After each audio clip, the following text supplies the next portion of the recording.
Hello there, it's your girl Valerie Mason Chase again, and the smiling man next to me. Mr. Right. Right, but look what this says. Mrs. Always Right. Mm-hmm, Okay. whatever. Anywho, welcome to another episode of Marriage Beyond the Breach. And so, babe, what are we going to be talking about this evening? Loneliness within a marriage. Loneliness which I within. cannot understand, but I think I have some thoughts why. Okay. So, listen, before we get into all of that, let's take it on a personal note. Because, you and I didn't discuss this before. No. Right now. No. Have there been times when you felt lonely within our marriage? No. And, as I was thinking about it, I think that afflicts women more because women are more emotional. Now, I'm not saying it doesn't happen to men, but we operate differently than women do. So I think, because I'm good if I can play a little basketball, a little bowling, come home, chat with you a little bit, have something to eat, and I don't feel lonely. But I have seen you come to me, babe. We're not doing nothing together. So I think that loneliness creeps in more for women than men. I could be right, I could be wrong. Okay. But look what the shirt say. Can't be wrong on that. I think I'm right. But anyway, let's see what you got to say. Let's see. Well, first I want to talk about why I chose this as a topic. I was reading an article on the Today's website page or whatever, and there was an article there that said that approximately 1/3 or 31% of married people 45 years or older report feeling lonely in their marriage. Okay. Who wrote it? And the 45%, it's it? No, it's 31%. All right, okay. Who wrote it? Yeah. What do you mean, who wrote it? Did a man write it? Who wrote the article? Honey, no, it's not about...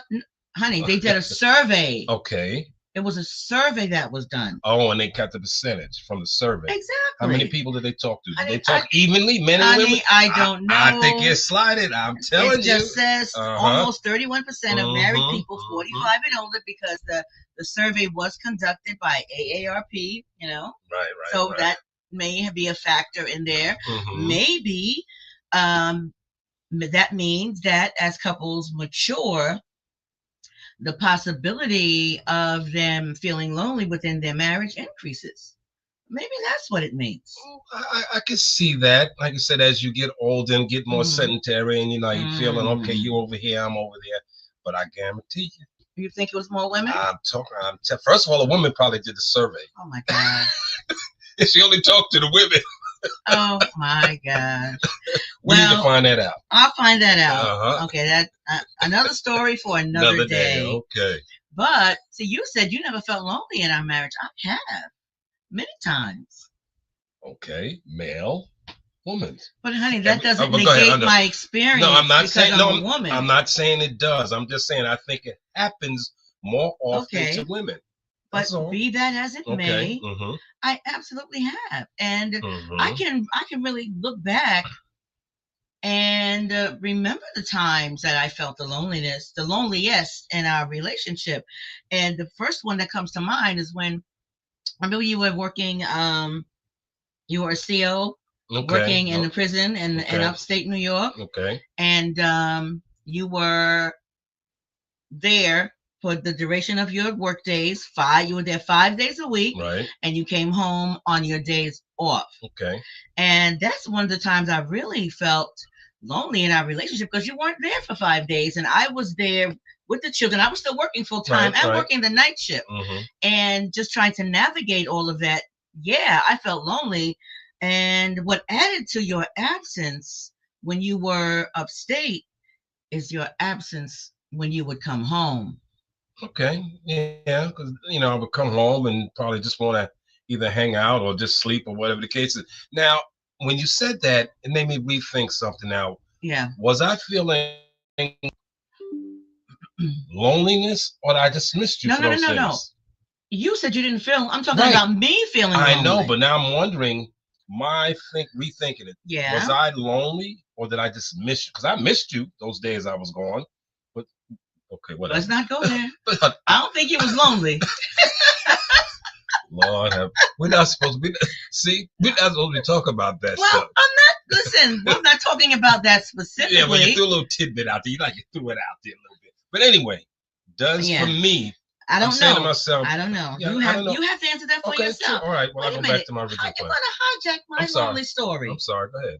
I'm talking about times when I felt lonely in our marriage, and one of them, like I said, the first one when you were working upstate 5 days a week, came home, you're 2 days off, but you were out in the street for a day and a half of those 2 days. So yeah, I felt very lonely. Right. I felt neglected. I felt abandoned. I felt all of those things because the babies were there, and the house still had to run. They had to be taken care of. They had school. They had activities. They had all of that. So yeah, I absolutely felt lonely in our marriage. And are you saying you've never experienced loneliness within the context of our marriage? Well, again, I mean, you don't have to I'm not say it if you don't mean it, but I can remember. What? Do you remember the time? I remember. Loneliness. I still rather phrase it as maybe feeling missing you or something, depending where I was and what I was doing or what I wasn't doing. Maybe like when I was living by myself, whatever the case is, there was an absence of you. So I would just say I was missing you. I don't know. I think loneliness and absence give off two kind of different feelings or emotions. I don't know. You have to answer that for yourself. Absolutely. I can only answer for me. Even now, sometimes I feel lonely. I've said to you, what do you mean? I'm just listening. I'm like, that's all. Talk, baby. There have been times in our recent years that I absolutely have felt lonely. What are you looking at? Jonathan, you don't have to be alone to feel lonely. That's right, son. You are absolutely right. Yeah, but there are times when I feel we are not as connected as I would like for us to be. Yeah. Okay. To me, that results in a feeling of loneliness rising up in me. Now, I don't know how you experience that, because the times that I feel that we are not as connected as I would like for us to be, when I talk to you about it, you look at me like I've got two heads. I don't get it. I know, because I'm saying, my goodness, sometimes as I reflect back, I'm like, yeah, we done been chatting to each other throughout the day, little intimacy, a little touch. Got on my nerves part of the day, whatever the case. I'm not talking about those times. I know, but that's all interactions. I'm saying myself. But I'm not talking about the times when those things are happening. Okay. No, I'm talking about when those things are not happening, when those things are not going on. I do feel it. And when I try to express it to you, because here's the thing. This is what I think, okay? And I'm not saying that I'm right, but I think that you think just because... Hold it. You think that I think. Ain't that a kick? Okay, let me hear this one. Go ahead. I think that you believe that just your being here, just present in the house is sufficient. And yes, sometimes it is, but then there are a lot of times that it's not. We need more than that. Well, we need more than just being under the same roof, because obviously we could be under the same roof and not really be emotionally connected. I've experienced that, and I don't understand why you haven't. What's wrong with you? Listen, I get those times that come up, and like you feel like we haven't done anything, and you want to talk about it. You just want to talk. Yeah, I just want to talk. Yeah, maybe that's the problem, because I like talking more than you do. Absolutely, I'm good. Cuffing something and watching TV. I ain't gonna say what I'm cupping. Yeah, well, but I get it, and I'm not. I can think back of those times when you would come to me and say certain things. And you're right. And sometimes I would look at you, damn. Like, what's wrong with me, right? And you're right. I do feel like my presence is okay. Oh, it's especially okay. When you kind of say to me sometimes, well, baby, I need your presence here just so I can sleep. And just make it seem like it's okay. But there's always a flip side. I mean, it's okay. But that in and of itself is not enough. there's more, at least from my perspective, there's more that's required in order to deepen an emotional connection than just one's partner's physical presence. Right. And there are times when I feel the absence of the connection. I don't know. Maybe and I guess I'm looking that's at where, things a lot differently than you are. Maybe I shouldn't speak for the whole populace of men. Make it more individual. Yeah. Where I or men in general come up short because we're comfortable in the box. I don't want to think outside the box regarding emotions and your partner and what they need to be included. You got to bring your ass out the box. You got to come out the box because that's where your spouse is. Yeah. Okay. Me, your partner. I don't listen, because see, I don't want to be in that box with you, and I've told you that. Yeah, I know. You are in that box. I'm way outside of the box. And I don't want to be in that box with you because for me, that's limiting. But what's good is when people can recognize that and are willing to talk about it. Because sometimes, obviously, like you said, I don't talk as much as you. And sometimes I'm reluctant, but it makes it easier to understand and accept when you're willing to talk about what needs to be done. That's step one. We can talk about it, but then what happens after the conversation is over? Do we now work at trying to fix some of that? Or do we go back to the status quo? Well, more times than not, we probably ease back into the status. You ease back to the status. Are you part of this situation? Well, so I'm on the outside of that box. Yeah, but trying to say, come on, Frank, come on. There's an easing back into the status quo. Yeah. Because, like I said, once you talked about it, there might be this urgency. Okay, there's excitement. Let's do this, and we do this for a couple of weeks or every other month or whatever it is, and then it gets overlooked. And who overlooks it? Then things become easy. Things become easier to overlook it. Tell the truth and shame the devil. Then you have the conversation again. Then you have the nerve to get pissed because you're having a conversation. No, I know. You get pissed because we're having the conversation again. I know, exactly. Because that is kind of the cycle. Sure. That has been happening for how many years we're together now? 45 years. 45. 4 to 5 years.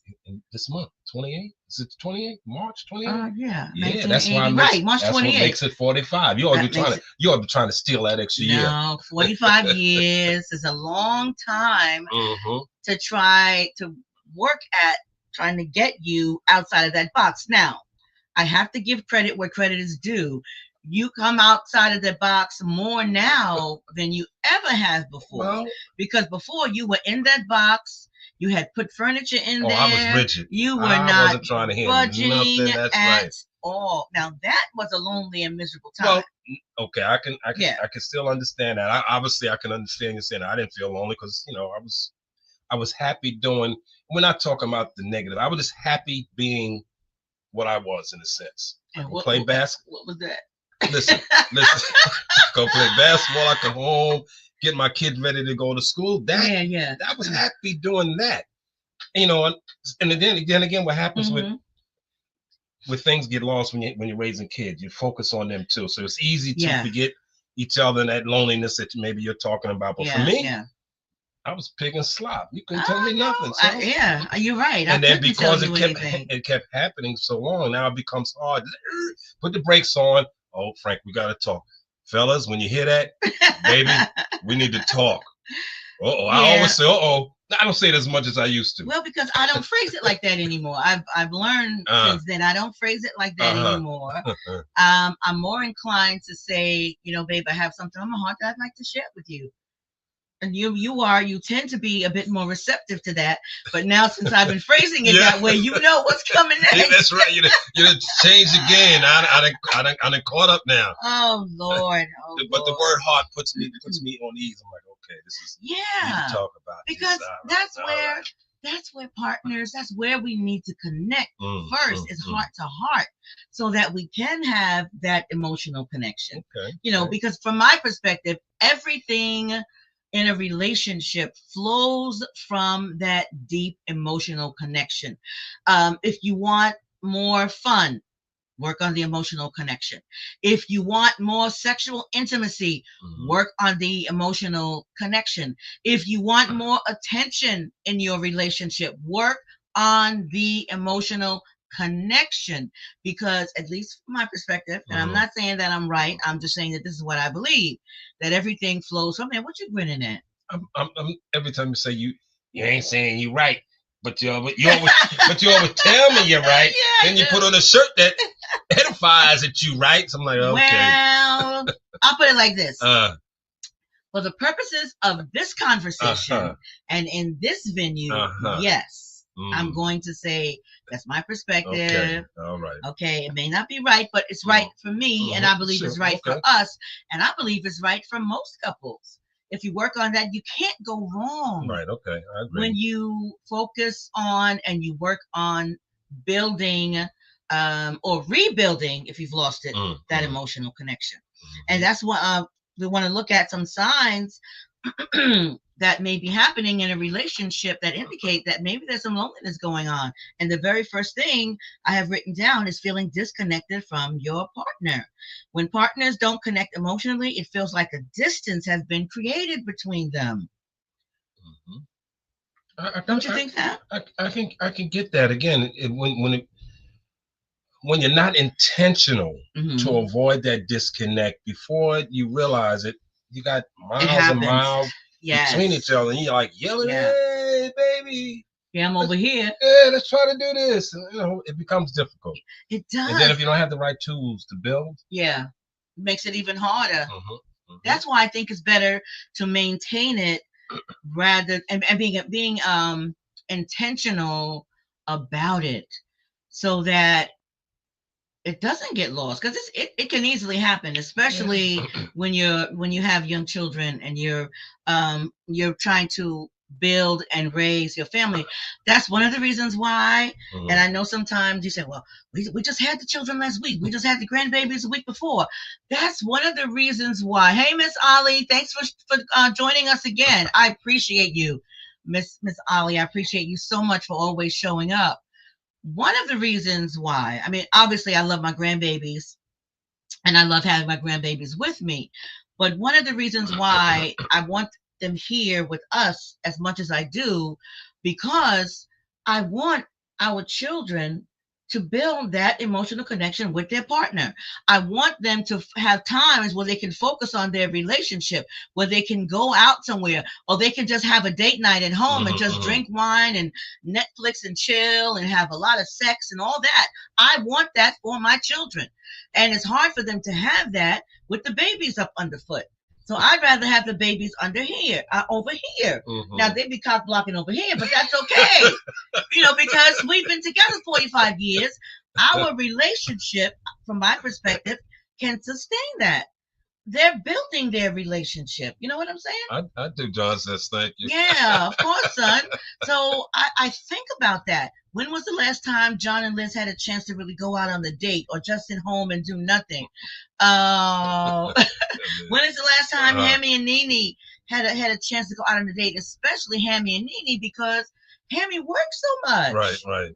He's working every other weekend, and we try to time it on a weekend when he's off so they can maximize their time together. Because I remember what it was like when Sidel and Hammy and John were little, and you and I wanted to do things, and sometimes we couldn't go out on a date. We couldn't have a getaway. We couldn't do those things because we had those 3 babies, and we had to make sure that they were well taken care of. And we were limited in who we trusted, and B, who might be available. It was pretty much your mother and Cherie. Pretty much. That my great niece Cherie, she would come upstate and spend the weekend with us and be with the babies, so Frank and I could go out, or we could go out on a date or something like that. But yeah, I think it's important building that emotional connection. Another sign that, hey sis, thank you for joining me, sis. I love you. Another sign that you may be experiencing some loneliness in your marriage is you don't request things from your partner. You don't feel the need to ask your partner for anything.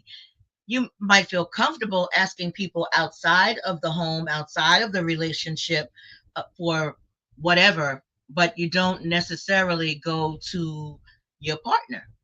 I'm not understanding that. What? Let's say, okay, I'll give you an example. Mm-hmm. What is it I tell you I want most from you in terms of what I want you to do for me? Spend time.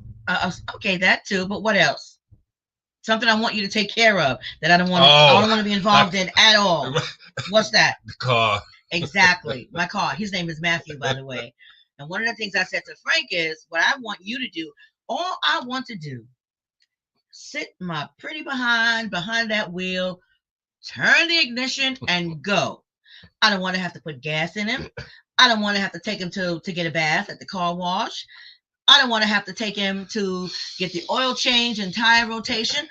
I don't want to have to even think about when his registration and inspection and all that do. I want Frank to take care of that. But if we're feeling disconnected, and I'm saying, you know what, screw it. I'm just going to go ahead and do this myself. Or I'm going to pay somebody else to do it for me. That's on you. And here's if you on me. Yeah, if you go do it yourself. The only part about that car, I'm sorry, that I disagree with. What? Because if you're in it, I don't want to then be you in it. come in the house. Nope. And tell me it needs gas. Excuse me. Hear me out. Because when I'm going back and forth to work and stuff, I know you would prefer me to. That's what you're supposed to. But I'm not going to think to go look at the gas gauge. Well, you know something? Or go out when it's sub-degrees temperature and check the gas gauge. Yes. All you got to do is tell me it needs gas. Now, the dirt, oil change, inspection, I can check those things out. Yeah. Just tell me, honey, I need some gas. We're supposed to work together. Tell me you need gas. I'm going to put some gas in there. Don't get pissed. Don't get mad. Don't go do it yourself. Then it's on you. No, I think you're supposed to be checking. If you listen, if you are taking full responsibility for the care of Matthew, that's part of taking care of him. Is putting gas in him. And disagree. All right. Well, we're gonna agree to disagree because I think you should do that periodically. Just go and look. Oh, you know what? Let me just check and see if my wife's car needs gas. Yeah, especially when you're coming in. Now, part of the problem is you refuse to get your key fixed. Because if you had the key fixed when you were coming in, you could just go right to my car. Let me check my wife. Can't argue with that. If I'm already out there, I got the key. Right, I can open it up. But you broke your key and refused to get it fixed because you're just being obstinate. Okay, and you think I'm gonna give you my valet key? No, I didn't hear that sucker. I'm not giving you my valet key. I'm not doing it because you should go and get that key fixed, or just go to Honda and get another one. But you so cheap. You don't want to spend the money. Listen, it's not like I don't have the money. I waste that lotto. No, you have the money. What the freak? Why want to spend $100 for a key when you have your own and you got another key? You know why? I'm gonna tell you why. You want to hear it? Here it is.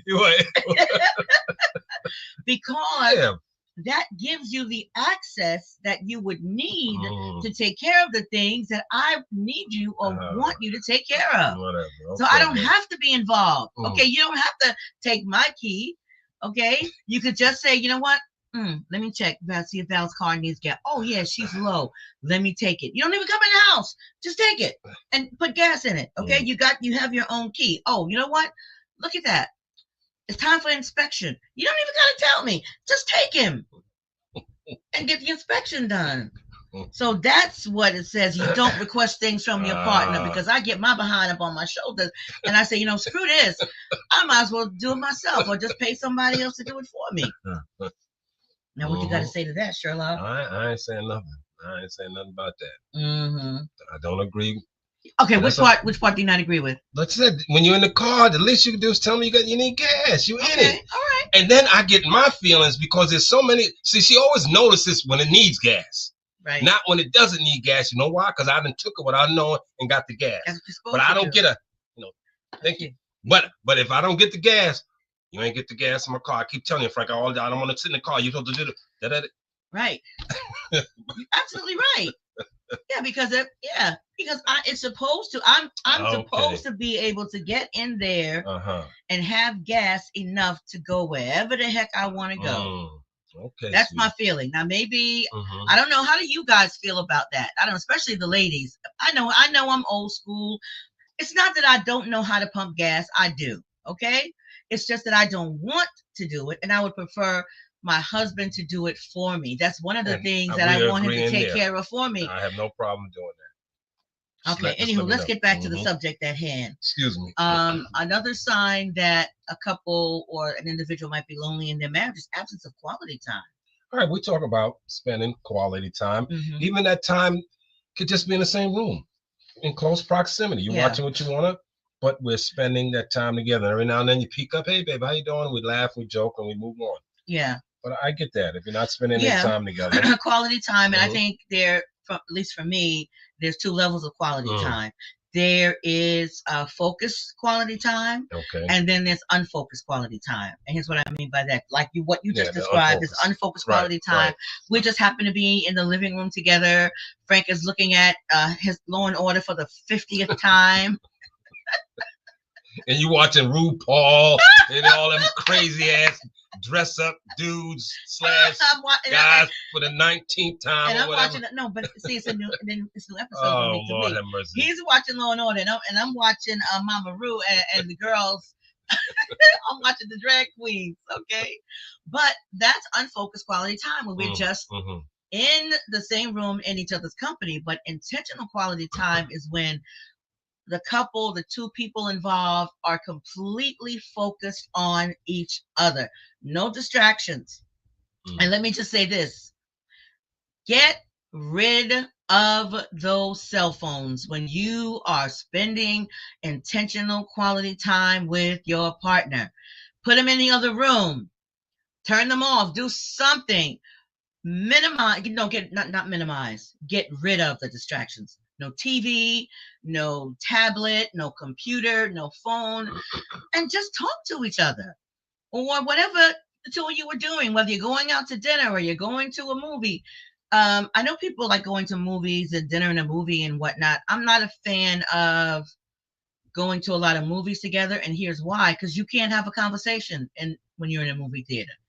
You can't really engage with one another. Now, we could sit close and do all this and all that, but again, I'm a talker. I like to. You're probably going to figure that out by now. Talk after the movie when you go to grab a bite to eat. That's true. You can do that. Whole process. You're right. That's true. We could do that. We could absolutely do that. What did Jackie say? Thank you, brother, for getting my sister. Oh, yeah. I run out of gas. Oh, I do let my tank run low. I have let it run low. Listen, I done ran out of gas at least a couple of times. You remember? I was on Route 13 and I had to call you. That's ridiculous. Because I overestimated, or is it underestimated? Underestimate how many miles you had left before the car started playing. Yeah. Because that was, Matthew. When the light comes on, typically Matthew can go another 50 miles. But a couple of times Matthew done fooled me, and he didn't go the whole 50, and I ran out of gas somewhere. But yeah, I'm better now. I don't do that. I don't do that as much now. Another sign that someone may be experiencing loneliness in their marriage is you don't remember special days. What do you think? Maybe there's something wrong with him or her. I mean, okay. No, I'm talking about.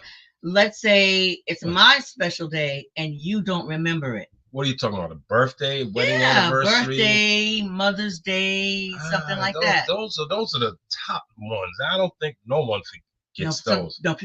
People do. You have forgotten my birthday. Yeah. No, you. Okay, hold on. Hold on. No. We got to talk about this right here. No, we got to talk about this right here. Let's see where you're going. You're talking about I forgot your birthday? Yeah. How many times have my birthday come around, or Mother's Day came around, or something, and you didn't do anything, and you said, "Oh well, how would you put it? That you didn't have any money to do anything." And what would I say to you? Well, babe, my birthday has been the same date since 1956. Hold on, it hasn't changed. Now you just said a sure sign is if you forget. Now you're talking about doing something. I didn't say sure sign. I said it's possible. I didn't forget because I acknowledged you. Sometimes you did. I never know. I don't care where I was. You ain't getting away with that one. I never have not acknowledged your birthday. Ever. Now you can't prove me right. You know you can't. You can't. You mean you prove can't me wrong. Prove me wrong. You can't. So I would acknowledge it. Now maybe I didn't do anything, but that to me that's not a disconnect because I remembered your birthday always. And March 28th. All those I never forget those. March 28th, that's the anniversary of the day we met. Yeah. Excuse me. All right, but if your partner doesn't remember your special days, that could you could experience some loneliness based on that. If your partner, especially if they consistently don't remember your special days, and it doesn't have to be a birthday or a Mother's Day. Right. It could be, let's say, you're graduating. There's a milestone there. You went back to school and you got your advanced degree or something to that effect, or you started a business and you were not celebrated. So it could be something on the kind like that. You had to do that. I have, even in those times. Now maybe I didn't take you out, but again, I acknowledge your achievement. Miss Claudia. Told you how proud. Even put it on social media where you live and die with it. If I don't put something on there to acknowledge something, means I don't care about it. Lord have mercy. So I did that. That's not entirely true. But I used to always say, listen, if you're going to put it up there, spell my name right. Okay? Spell my name right. My husband.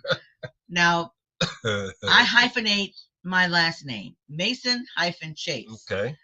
When my husband, he may put Valerie and put Mason with a thing like that. What do you call it?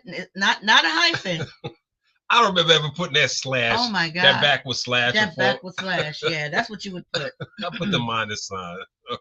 Whatever. Yeah.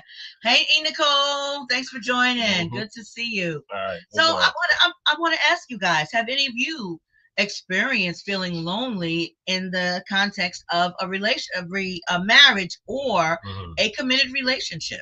I started out in the beginning by saying I experienced that in our marriage. Frank said he's not so sure he ever experienced it, but I certainly have experienced times when I felt lonely in our marriage. So I'm wondering if any of you have experienced that. Put it in the chat, or if you have questions about what that is like, you can put that in the chat as well.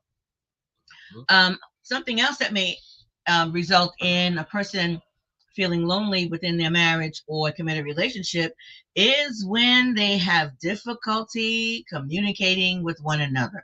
Okay.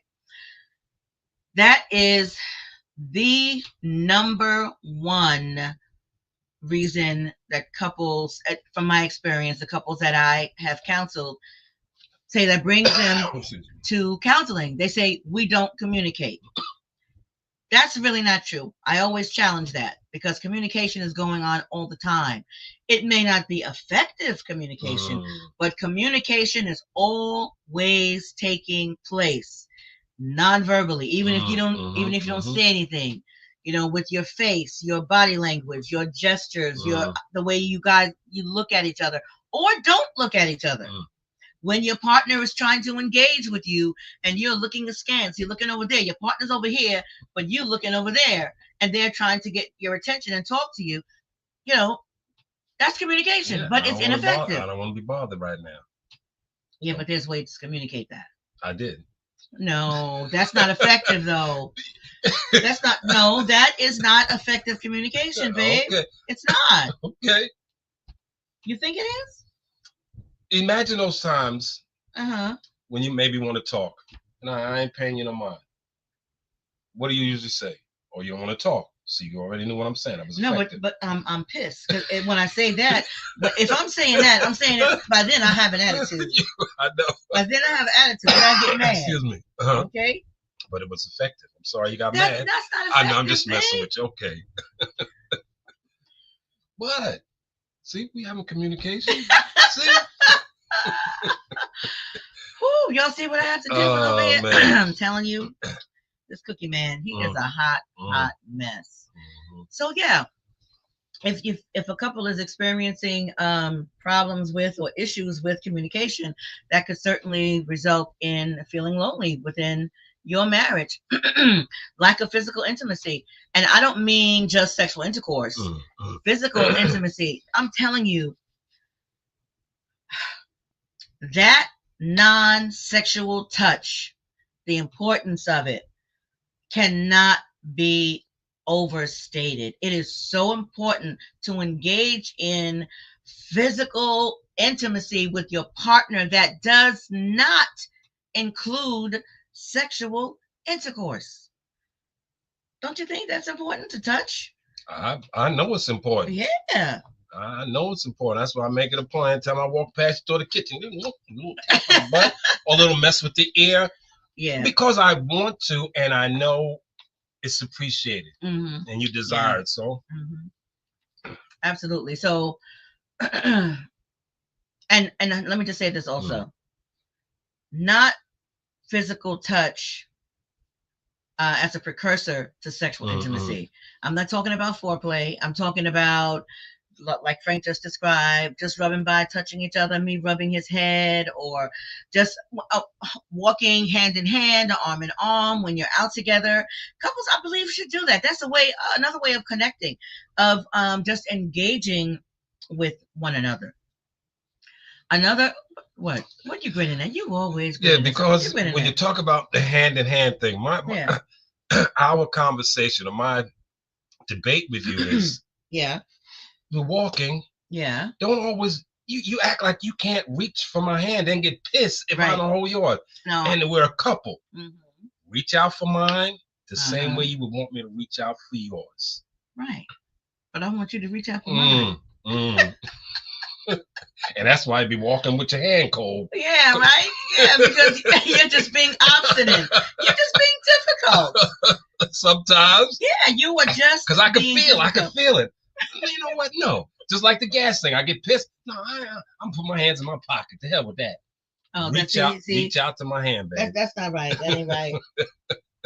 And here's why I think I have a greater expectation, because that's one of my love languages. It's physical touch. Yeah, okay. True that is True one that. Of my love languages. Quality time is one and physical touch is the other. So, in speaking, what? So, physical touch means you like to be touched. Right. So, aren't you touched if you reach out and No, that's me touching you. Oh, okay. Okay, but if you reach out and touch me, then now you are being intentional and putting forth an effort and speaking my love language. Okay. What am I going to do with this man, y'all? So, anywho, what are you doing? Nothing. Are you okay? All right, let me look at the time, because I don't want no problems. Like the last time, listen, I don't know how many of y'all were here the last time the Cookie Man was here, but Cookie Man showed his natural ass.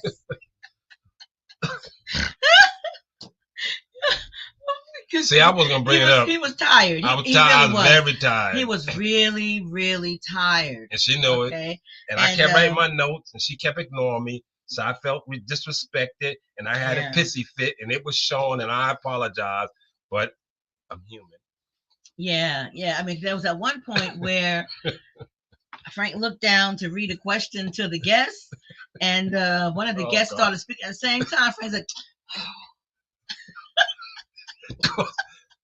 I'm trying to get out, go back and lay down, and I know folk, and I know Val, and I'm like, I'm not going to get out here before 8. Oh, here come another question. Oh, God, he going to answer and it's going to take forever. So my head was all over the place. And I know that's not the thing to do, but it showed the human side of me. And I couldn't fake the funk, especially all the notes I'm writing. And she's ignoring every sign to help get me out of here. Yep. Did I ignore it on purpose? Yes, you probably did. Whatever. Well, I didn't hear you say, well, babe, excuse me, audience, my husband's got to go lay down. No, you kept ignoring me. Yeah. So I got pissed. But I have done that in the past. I just didn't do it that day. I don't know why. I think maybe I was being obstinate that day because you were pissing me off. You were sitting there looking like you were chewing on nails. Oh, Lord have mercy, Jesus. But anywho, so what do you do? What do you do if you are in a marriage or a committed relationship and, you're starting to feel lonely? Well, the first thing you got to do, try to figure out what that is about. What's at the root of the loneliness that you are experiencing? Have a conversation with your partner. Yeah, go ahead. I'm glad you said have a conversation. Yeah. Actually, what came to my mind, doesn't the person who's feeling loneliness stop and ask themselves why, maybe, as opposed to putting blame on the other person? Absolutely. Okay. Yeah, absolutely. Because that's what I said. That's what I meant in the beginning when I said discover the possible reason for the loneliness. Because it may not be external. It could be something internal that's going on inside of you and not connected to your partner at all. But when it is, have a conversation with your partner, but be very, very, very careful how you go about having that conversation, because you don't want to blame them and make them feel responsible for the loneliness that you are experiencing. You got to talk about it. And hopefully you will present it in a way that your partner can receive it. Listen to what your partner has to say without being defensive. If your partner comes to you and say, you know what, babe, I've been feeling kind of lonely in this relationship. Oh, here's why. And what can we do to maybe fix it and make it better? And the listener should hear without being defensive. Because if the listener feels blamed in any way, they're more likely to get a very defensive posture. You know that posture well. Oh yeah, because you was always blaming for something. That's because you was always doing something. That's because you was always doing something. Lord. So that's why. Hey, listen, don't do it. You don't get blamed for it. That ain't true. Sometimes you get blamed for stuff at 4 o'clock in the morning. You sleeping. How the hell I do that? I'm sleeping. Well, that's true. No, because I had a dream. Yeah. Because I had a dream. Yeah. But listen, a couple of them dreams turned out to be correct. So you know that. Anywho, whatever. Don't be messing with a child of God. I'm telling you, God done showed me a whole lot of stuff, dreams and otherwise. But anywho, y'all didn't hear that from me. We're gonna keep on moving. So after you have had an internal conversation with yourself, and you've had a conversation with your partner, come up with a plan. What are we going to do? How can we work together to correct this? You want to reconnect? Go ahead, babe. I'm glad you keep saying we, because after that initial talk and that conversation, if the expectation is for one person to correct it, that can be challenging. Especially if, I might hear you, but as long as you keep using that word we, how are we going to work on it? This way, one person doesn't feel overburdened trying to fix the situation. They might not even realize it exists. Excuse me. Yeah, but if it's within your power to fix it, then from my perspective, if you love your partner and you care about the relationship, you do what you can, because we can only do what we can do.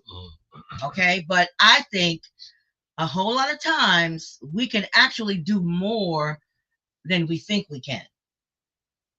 I think we set limits on ourselves in terms of what we can do within our relationship, within our marriage. And that's the next thing, to manage your expectations. What do you expect from your partner? Maybe your expectations are unreasonable. I don't know. What do you think? Do you think your expectations can be unreasonable sometimes? And if so, how do you think? Well, yeah, because, using myself an example, there are times I feel pressured because, and it's, again, I feel the pressure, but I'm probably putting that pressure on myself because I don't feel I'm capable of going here. I might get here and feel comfortable. Now, like, if I go here, then can I do it? And I start questioning myself. Of course you can. And then the pressure's all there. Okay, then I know who I'm dealing with. So then I say, well, damn, if I don't get it right, I'm going to have to hear the mouth, because I would probably unfairly assume what's going to come back from the expectation if I don't get it right. And then I'd be awesome. My head be all wet, and the Lord have mercy. So there's all those challenges when you're trying to correct something that you control and you're afraid to go beyond what you limit yourself at. Yeah. And I'm glad you said limit yourself, because I believe you could do a whole lot more than you think that you could do. But there's something inside of you that put your limitations on yourself. And you keep yourself inside of that box. And you have fear about stepping out and doing things and trusting in things. Even sometimes when we're talking about things, technological stuff on the computer and whatnot, I say, oh, you are so afraid to trust that you know what you know, and just go ahead and do it. And it's so ironic that you said that, because recently, when I'm at work, I have to do those things. Right. And I navigate and seem to get it fine because I don't have the fallback. And who's your fallback? Well, Mrs. Wright. And then because she's here, and it's easier to let her do it, so to speak. Yeah. And then when she don't, I get pissed and get frustrated, and then don't want to do it at all. And then sometimes I get so pissed, I go on to try and I say, oh shoot, I can't do it. Exactly. But see, I wish that you would just at least try. I'm less inclined to get pissed off, because a lot of times I get pissed off with you when you come and say, well, Val, how do I do this, and how do I do this, and how do I do that? My pissness would be less if you would at least try, and then come and say, hey babe, I tried this, and I tried this, and I just can't get it. Sure, babe, come on, let me just try to help you navigate. And keep in mind, I am not the most technologically savvy person myself. There's a whole lot that I can't do. Oh, let me rephrase that. There's a lot that I haven't yet learned how to do, but I am open to learning. I will try certain things, but if you would come and say that, tell me what you've tried already, then I think that could work better.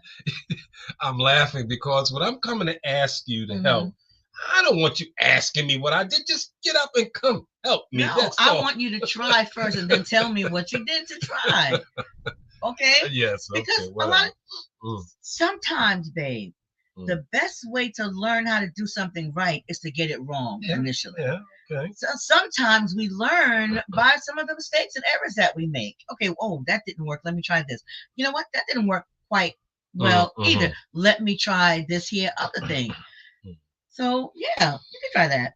And when we're talking about manage your expectations, just remember, our partner is not meant to meet all of our needs. Just not. Just not. The only one that can do that is God himself. That's it. Our partner is not meant to meet all of our needs. Our partner is not meant to just be our everything. When I hear someone say that about their spouse, that, oh, he's my everything, she's my everything, to me, that's a red flag. Because we are meant to have connections and relationships outside of our marriage. We're meant to have friends that we hang out and do things with. We're meant to connect with some of our colleagues or our co-workers, or spend time with our siblings, or spend time with ourselves. That's another thing. Engage in healthy self-care. Because sometimes if we engage in healthy self-care enough, sometimes that alone can conquer the loneliness that you may be experiencing. Again, like we said earlier, have that conversation with yourself. Is it that part of your life is missing?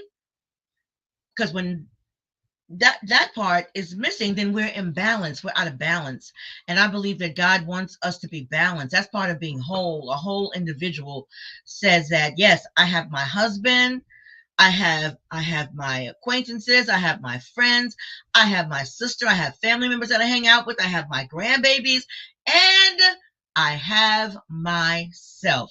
That I can do stuff with just Valerie, Renee, Mason, Chase, just me, myself, and I. I don't necessarily need to do it with someone. And I think that is more balanced. What do you think about that, baby? I agree. just Messing with you a little bit. Yeah. No, it helps to be able to do something by yourself with others, so you don't feel the pressure, like, or even start to resent that you're not doing things, and that kind of falls on yourself. Yeah. If there are things you want to do and you're not doing them, who do you blame? You might be blaming the wrong person. Well, yeah, first of all, I don't like the word blame. Okay. And I tell this to the couples that I counsel. I don't like blame and fault and right or wrong when a couple is having a conversation. Okay? Because if one person says that they're right, then the other one has to be wrong. And it's possible that both could be right. The two are not mutually exclusive. So, yeah, I don't like right or wrong. I know we're wearing shirts now that says Mr. Right, Mrs. Always Right, but this is just out of fun, okay? We don't really believe that. I don't really believe that. Yeah, right. You know how many times I hear, yeah, I say, Val, you know what, babe? You were right. Yeah, I know. I'm always right. Yeah, but I say it jokingly. I know I'm not always right. I already know that. But remove that word blame from your conversation when you were talking to your partner, because we were talking about doing things on your own. If your partner does not want to engage in those activities, and it's okay sometimes to do it by yourself or go with a friend or something like that, but there are times when we want our partner there. The times when I want you there. I know you don't like jazz, but sometimes, if I'm going to see Jonathan Butler or Boney James, I want you sitting right next to me. Okay? Now, do I go to see jazz artists without you? Absolutely. A lot of the time I do. But I don't want to go without you all the time. I want you there sometime. Okay. Just like back in the day, you used to want me to come and watch you play basketball. Not anymore. You stay home. No matter. It's okay. We good. So we good. We've grown. Well, how come you don't want me there anymore? Because you could do the same. You ain't watching me. Well, I'm there. No. See, that's different. I wanted you to watch me play. Now, stay home. Well, how come? Well, I used to watch you back then. Yeah, whatever. Plus, in between chapters. And plus, we're not as young as we used to be, so you're not going to want to sit out there all day in the sun or maybe in the car. Yeah. So stay home. But see, first of all, it make us both happy. No. So you should want me there because your old behind is liable to get hurt. Okay? Every single time, without fail. Oh, my goodness. That Frank calls himself still playing basketball, especially when he plays full court. Okay. I've got to come out of nurse retirement. Oh, man. And take care of a brother because he is all... body don't respond like it used to. Lord have mercy. Frank is all broke up. There have been a couple of times where he couldn't even go to work the next day, but he was out there playing full court with them young fellas. But not all young. Some might be younger than me, but listen, makes a brother happy. It's good. Yeah. Good. I go play my ball. I'm happy. Keep playing at it. Just try not to break anything, okay? Try really hard not to break anything. And we talked about love language earlier. That's another thing that you could do to help conquer some loneliness in your marriage is for partners to learn each other's love language and speak it. Not just find out what it is, but to speak whatever that language is. And sometimes people can struggle with that if the love language is very different from their own. But it can definitely help to conquer some of those feelings of loneliness in a relationship when you speak your partner's love language. How comfortable are you speaking mine? I'm comfortable. Actually, I was thinking about mine. Mine was act of service. And words of affirmation. Right. And I thought about that, and we talked about, we were trying to get something, a little snack or whatever.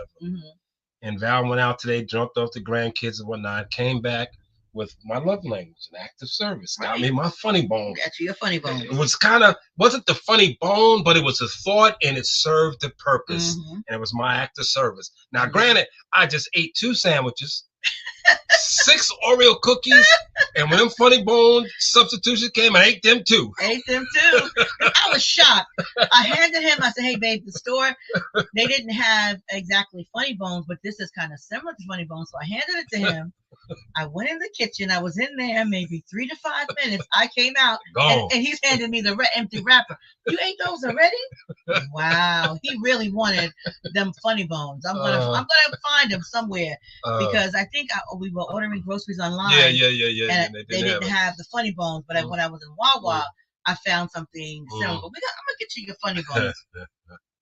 Another thing that can help to combat loneliness in a relationship is when you learn to manage conflicts in a healthy way. And I said manage and not resolve, because there's not always a neat, tidy resolution to conflicts, because sometimes you just have to agree to disagree without coming to a real finite resolution, a final resolution. What do you think about that? About agreeing to disagree? That for me was challenging, because I felt like we could not stop. We had to come to some kind of agreement. But it's okay. So like you say, speak your point. Yeah. Speak my point. We don't agree, but we're somewhere in the middle. We can bring it up later, or we don't have to. Well, it depends on what it is. Well, yeah, how serious, of course. If we haven't come to an understanding, then I believe the conversation has to continue. Sure. Until there is a resolution or an understanding. Now, understanding doesn't mean it's going my way. We just understand we're going to do this differently, and we're okay with that. Right. Okay. Usually compromise. You give a little and you get a little. That whole concept of winning an argument. But if one person wins, the whole relationship the relationship loses. The relationship loses if one person wins. So there's no such thing, at least for me, about winning an argument. No, everybody is losing in that regard.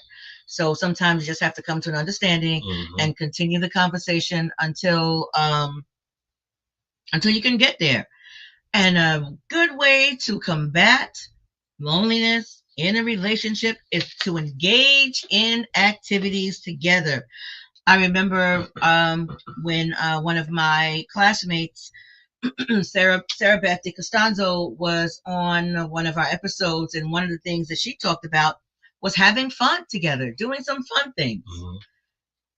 That can help combat loneliness, and that can help to bring the connection back. I read recently a recommendation for couples to engage in NICE dating, NICE, and that's an acronym.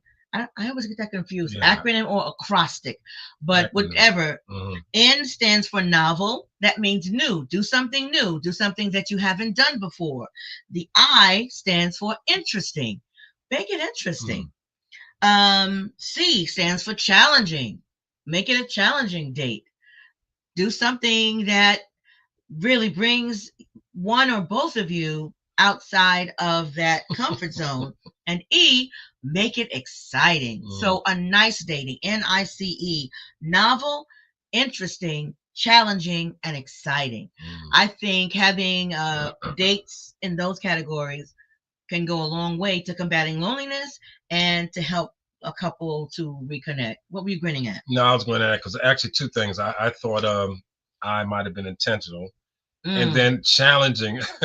Yeah. And I thought of something that would be extremely challenging for a date night. What's that? Bike riding, roller skating. Oh, roller skating. Those would be challenging for me, not for him. They'd be exciting. Yeah. But challenging. Well, you know what? I could go roller skating, but I need one of those things, those things you hold on to in front of you. What, a walker? It looks like it does. It looks like a walker. Okay. I think you hold on the railing as you go along. No, because the railing doesn't always go around all the way around. But I could use one of those things.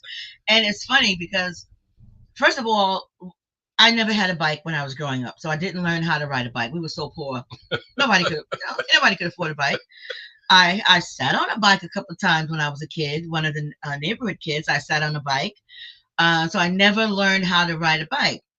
I didn't learn how to roller skate because I never wanted to fall. Oh, gosh. My cousin Yvonne, out roller skating. I was a kid. I had to be maybe 8, 9 years old. And Evie was at least 5 years older than me. She was roller skating and she broke her arm. And I said, I ain't never going to do that because I didn't want to fall. And of course, when you're learning how to skate, You fall down. That's part of it. Bike riding the same way. Yeah, I know. I don't want to fall. I don't want. But we did go bike riding one time. Remember? Yeah, Prospect Park. And I almost got killed coming down that hill. Remember? Because I didn't know how to stop. I didn't know how to brake the bike, and I kept going. Depending on how long ago, the brakes were either in the pedals, because you just push back, or they probably was up on the handle. But either way. Yeah, I think they were in the pedals, and I had to the back thingy, and I couldn't do it. And you know what? Thank you, Jesus. It was Jesus who saved me that day, because I was going down the hill. We had left the park. We were heading back to my apartment, and we were going down a hill on a street in traffic. And I was going down, and the cross street in front of us was Flatbush Avenue. And you know how busy traffic is on Flatbush Avenue. I'm telling you, it's the grace of God that I didn't. Was that Flatbush? First of all. What street is that?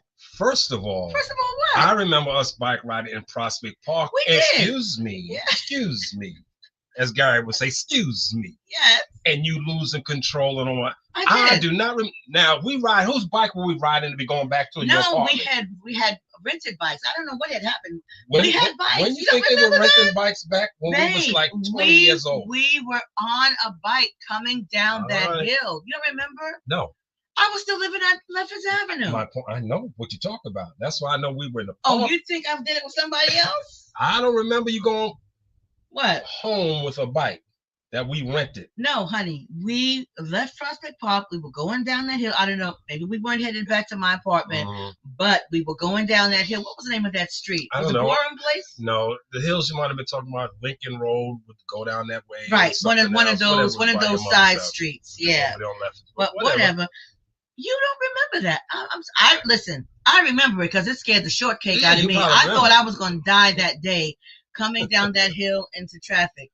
And then the next time I was on a bike, we had gone to Ocean City, Maryland, and we rented a house, and the house came with bikes. And I called myself, I'm going to ride a bike that day.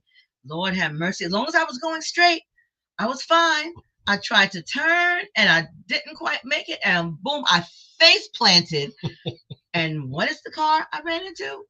A BMW SUV. Lord have mercy. And again, Jesus saved me, because there was not a scratch on that car. My face was tore up, but the car was fine.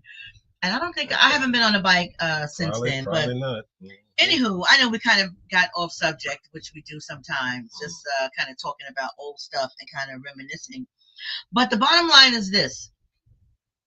If you are experiencing loneliness in your marriage or in a committed relationship, you want to first have a conversation with yourself and try to figure out, is there something internally that's going on? Talk to your partner about it. Try to figure out a game plan for fixing whatever might have gone awry, or adding something to the relationship. Maybe there's a piece that's missing.